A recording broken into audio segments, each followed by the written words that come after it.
আমি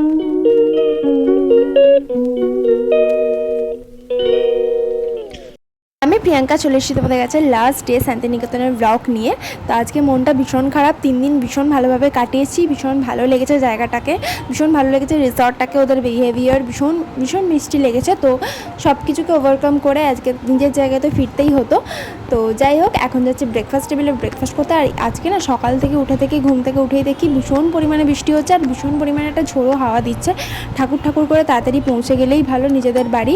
আর তার থেকেও বড় কথা, আমাদের দুপুরবেলা বেরোনোর কথা ছিল, কিন্তু আমাদের এখনই মানে সকাল 7টা 7:30 করে একদম রেডি হয়ে গেছিলাম। আর আমাদের বেরোনো হবে ঠিক 9টা করে, কারণ যা বাইরের যা অবস্থা, তো কিছু করার নেই, আমাদের তাড়াতাড়ি বেরোতে হবে। আর এখানে পিসুমণিকেও বাটানগরে নামাতে হবে, বর্ধমানে দাদুকে নামাতে হবে। তো সব কিছুকে করে তারপরে আমরা বেরোবো। আর দেন এখন ব্রেকফাস্ট টেবিলে চলে এসে আজকে ব্রেকফাস্টে হয়েছে ছোলা কাঁচা ছোলা মাখা, আর এখানে হয়েছিল রাজমা, এখানে মানে লুচি, আর এখানে চানা, আর আরও অনেক কিছু ছিল, অ্যাপেল জুস ছিল। তো এখানে ব্রেকফাস্ট করে আমরা বেরিয়ে পড়ছি। রিসর্টটাকে আমি পুরোটা ঘুরে দেখাতে পারলাম না, কারণ ভীষণ বৃষ্টি পড়ছিল, মানে ভিজে যাওয়ার মতন অবস্থা ছিল। তো যাই হোক, এখানটা রিসর্টটা তোমাকে বাইরে থেকেই দেখালাম। যেতে যেতে ভাবলাম এই যে বেরিয়ে পড়েছি আমরা, আর যেতে যেতে ভাবলাম তোমাদের একবার সোনাঝুরি হাটটা দেখিয়ে দিই। সোনাঝুরি হাট এখানে 8:30 দিয়ে বসে, আর বিকেল ওই 7টা 7:30 অবধি থাকে।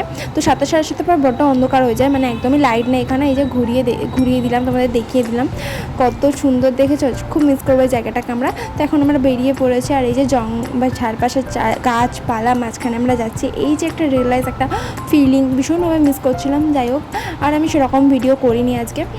আর এই যে যাচ্ছি এবার যেতে যেতে একটা ধাবাতে উঠবো, মানে অনেকটা রাস্তার পর একটা হাইওয়ে ধাবাতে যাব, মানে ধাবা না ঠিক হোটেল টাইপের।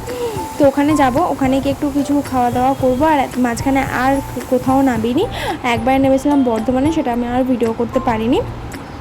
ওখানে দাদুকে নামিয়ে দিয়ে দেন আমরা আবার বেরিয়ে গেছিলাম, কারণ পিসুমণিকে বাটানগরে ছাড়তে হতো। আর এখানে প্রচণ্ড পরিমাণে ঝোড়ো হাওয়া দিচ্ছিলো আর প্রচণ্ড পরিমাণে বৃষ্টি পড়ছিল, তো সে কারণে আর নামা হয়নি আমাদের।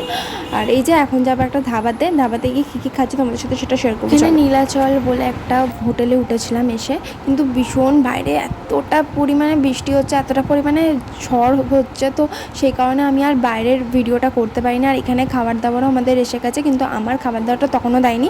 একদম সবার খাওয়া দাওয়ার পরে আমার খাবারটা দিয়েছিল, হাক্কা নুডলস অর্ডার করেছিলাম, ওটা আমি গাড়িতে যেতেই খেয়েছি, কারণ এখানে বসে খেতে পারিনি, কারণ অনেকটা দেরি হয়ে গেছিলো।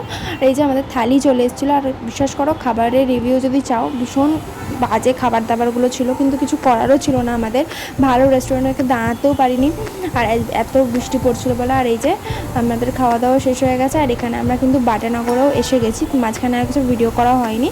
আর এই যে এখানে আমি একটু রেস্টও নিয়েছিলাম, একটু রেস্ট নিয়ে আসছিলাম খাওয়া দাওয়া করার পর, আমি গাড়িতে একটু রেস্ট নিয়ে নিয়েছিলাম। এই যে বাটানগরে এসে গেছি, এটা হচ্ছে আমার পিসুমণির বাড়ি। তো এখান থেকে আমরা বেরিয়ে যাচ্ছি এবার পিসুমণিকে নামিয়ে দিয়ে। আর এবার এই যে বাড়ি ফেরার পথে চলে এসেছি প্রায় বলতে গেলে। আর এই জায়গাটা আমার ভীষণ ভালো লাগে, যে বড় বড় জাহাজগুলো দাঁড়িয়ে থাকে। আর দেখতে পাচ্ছ বাইরেটার কী অবস্থা, আকাশটার কী অবস্থা দেখতে পাচ্ছ। আর ওইদিকে দাদা ফোন করেছিল, দাদা বললো বিশাল লেভেলের নাকি এখানে বৃষ্টি হচ্ছে হাওড়াতে। তো যাই হোক, বাড়ি ফেরার পথে তো রাস্তায় প্রচণ্ড পরিমাণে জল জমেছিল, প্রায় 1 হাঁটুর কাছাকাছি জল জমেছিল রাস্তায়। ফার্স্ট ডে আর কি দেখাবো। তো ভিডিওটা আজকের মতন এত দূরই, ভালো লাগে প্লিজ লাইক কমেন্ট শেয়ার করে দেয়। আজকের মতন টাটা, দেখাবে পরে একটা নতুন ভিডিও নিয়ে আসছি আবার, টাটা।